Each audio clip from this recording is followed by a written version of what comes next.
Woohoo! Welcome back to PB Talks. I'm sure all CSK fans will be over the moon and overjoyed today as we beat Mumbai Indians for the first time in Chepauk since bloody 2010. Oi, 2010, I was in 9th grade back then, and now I have a master's degree with 3 years of work experience. That's how long it has taken CSK to beat Mumbai at Chepauk. And not only did we beat them, we absolutely annihilated them from the toss, from start to finish. We got it absolutely bang on, and we absolutely dominated them from start to finish. We were winless in 3 games. Of course, last game was washed out. We should have won that game, to be fair. But this game, we put things right, and we got our combinations right, and we won the game very, very convincingly. And now we are up to second in the points table. Before I go into this review, if you're new to this channel, make sure to hit the like button. Every like helps the algorithm. Make sure to subscribe to VP Talks as well for all things CSK. I couldn't do for a Punjab game as I was out, so I'm doing it for the Mumbai Indians game. I will be doing every single match review for every single CSK game. I did a mid-season analysis, and I will be doing a post-season analysis as well as the build-up to the playoffs as and when things get there. So make sure to stick around for that. But where do we start? Afternoon game. I don't know why it was an afternoon game, to be fair, but this is what it is. There was some rain yesterday. There was a bit overcast. So Dhoni won the toss. Was a good toss to win. Put them into bowl. And we didn't change much. We didn't change at all. Mumbai Indians did have one change. Tilak Verma was unfortunately out. And in place of him came Raghav, a substitute who was a bowler, who came on as an impact sub in the second innings because of his spin abilities. But we put Mumbai Indians to bat, and you look at this batting order and you don't see Rohit Sharma at the top of the order, and you're thinking, why this suddenly at this point of time? Because you only have 5 games left, and this is where you cannot afford to experiment, especially when you're in a situation where you have to win the next few games to qualify. You need to go on a winning run. And why Rohit Sharma changed that batting order, I don't know. He brought in Cameron Green. Cameron Green and Ishan Kishan came out to open, and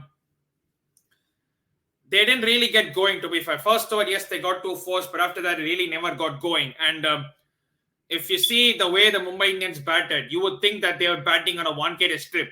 But you can't bat like that on Chepauk, because there's a difference between Wankhede and Chepauk. Wankhede ball comes onto the bat, you can throw your bat at more shots. But Chepauk, you cannot throw your bat at it. You cannot. You have to really see the situation and play it out, because the wicket stops a bit, it turns a bit. But as compared to Wankhede, where Wankhede comes, the tendency does come on straight to the bat. So I don't know why Mumbai Indians took that route in terms of going gaga from the first ball. Cameron Green fell trying to pull Tushar Deshpande, which was not really a short ball, to be fair. It was back of a length.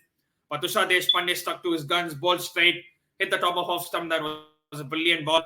Ishan Kishan again fell trapped to Deepak Chahar, and he tried to go after him. It just didn't work. Deepak Chahar first over looked a bit lapsy in a few moments, but second over he came back to pick up 2 wickets, and the most important one of Rohit Sharma, whose wicket is one of the main reasons is credited to MS Dhoni. Rohit Sharma, we all know, likes to come down the wicket and play the swing bowlers. He likes to negate the swing by dancing on the wicket, and to put that out, Dhoni asked for a helmet. He came out to the stumps and asked Rohit Sharma to try something different. Well, Rohit Sharma did try his ramp. It didn't work. Easy catch for Jadeja. To be fair, that ramp has actually worked well for Rohit Sharma in a few parts, but today it just wasn't. And perfect playing and execution there to get the wicket of Rohit Sharma. And they were jolted very early. They were like 14 for 3 as early as the 5th over. And it was only they needed some miraculous innings to get them out of danger, and they needed a partnership to get them out. They did start to get a partnership with Nehal Vadera and Surya Kumar Yadav. Both of them were taking their time. Obviously, you can't go gun ho. You can't go hammer and tongs.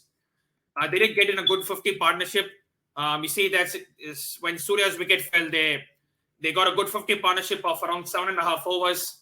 They needed really someone to step up. But before anyone could do, Jadeja came and said, I'm getting Surya Kumar's wicket for the 4th time on matchup. That was a very good matchup. They just put it in straight. Surya Kumar Yadav tried to make room for the cut, and he was left short, to be fair. And that partnership was very important to be broken because Suryakumar Yadav is a kind of batter who can take the game away from you at any situation. Be it 20 for 3, be it 50 for no loss, it doesn't matter for him. He will still bat the way he always does. And he was looking a bit like that with the shots he was playing, but he got him out at the right time. And then at the other end, no one was really giving poor Nehal Vadera support. Big up to Nehal Vadera though. I mean, the fact that he was the only one who probably stayed till the end and tried to make things happen. And Tristan Stubbs came in. Tristan Stubbs absolutely struggled. I mean, I don't know why they don't want to play Devon Brevis. He was a superb shining light last season. And even when he was playing for MA Cape Town, he sort of made an impact. I don't know what's the reason, but he can't seem to find a spot in the playing 11 this season. I don't know what's the deal with Devon Brevis. It's just so jarring to see him not even get a single game. And Tristan Stubbs clearly struggled, but Nehal Vadera, he tried to up the ante. He did. He was able to up the ante. He got to 64 of 51. There were 2 successive overs where he scored 10. And they were absolutely superb to see. They were good to see someone with intent. And they needed that intent, to be fair, because else their innings was going nowhere. But apart from that, really nothing to speak of. Tim David picked up Tushar Deshpande for the second time this season. Tim David was shown some footages of him in training in the nets yesterday where Sunil Gavaskar and Simon Dube were commenting that he couldn't time the ball properly. Well, same case here. He couldn't time the ball properly. And Tushar Deshpande gets yet another wicket and he's onto the purple cap list. Purple cap.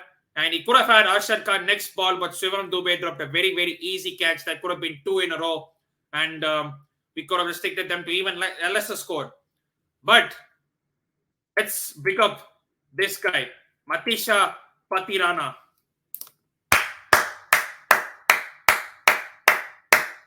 What a bowler. What an absolute finder for CSK he is.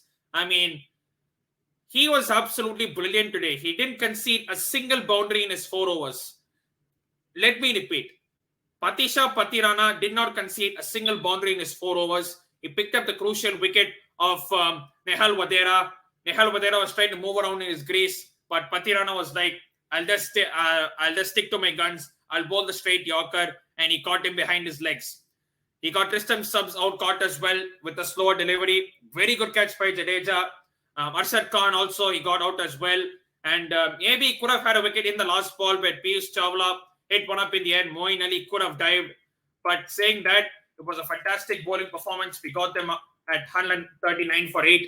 And bowling figures, apart from Moeen Ali's 1 over for 10 runs, everybody was superb today. Deepak Chahar was good today. Finally see him give the breakthroughs that he normally gives. Of course, he is back from a long-standing injury. And he did come back from an injury. He played 2-3 games. Didn't really live it up. And then now he's got 2 wickets today. Hope he can carry with him the momentum throughout the remaining 4 games of the season. The remaining 3 games plus the playoffs, because I think we will qualify for the playoffs and we need Deepak Chahar there for those moments. Tushar Deshpande was outstanding again. Last game he only bowled 1 over. He was unlucky, but this game he bowled his 4 quota and he was absolutely superb. He didn't really give any much wides, only the 1 wide, and that was quality control bowling for me. If you see that, we only gave 3 wides in our bowling. 3 wides out of 20 overs is absolutely superb stuff. That is controlled bowling, that is disciplined bowling at its finest. Jadeja did get the wicket of Suryakumar Yadav, even though he was taken around a bit for runs.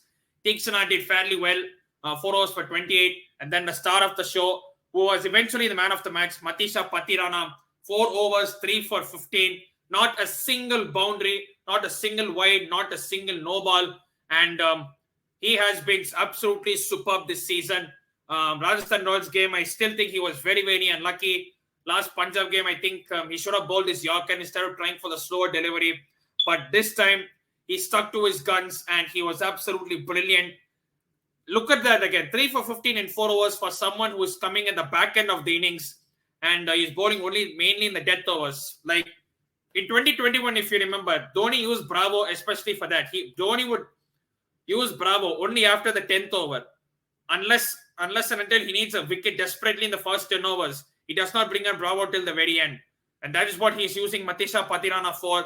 and it's coming to it's an absolutely brilliant move, and we can hope that he finishes the job off for the rest of the season and lifts us that cup. 140 to chase. You would think it would be very easy. In all honesty, it should be easy. Given the batting form that CSK are, we have the best power play net run rate, and we should be easy. We should do this in a canter. And to be fair, we did. Gaikwad and Conway. Gaikwad just came out all guns blazing. No holding back, no nothing. Devon Conway was ready to play the second fiddle when Ruturaj Gaikwad was going on strong. He just treated every bowler like he treated with disdain. 4 fours and 2 sixes. He looked absolutely superb today.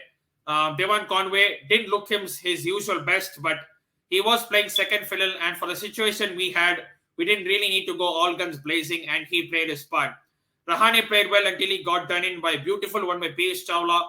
Let us talk about Piyush Chawla, because he is slightly going under the radar, and he is now at 17 wickets, which is an absolutely superb achievement. I mean, who knew that he would come in and do such a very good job?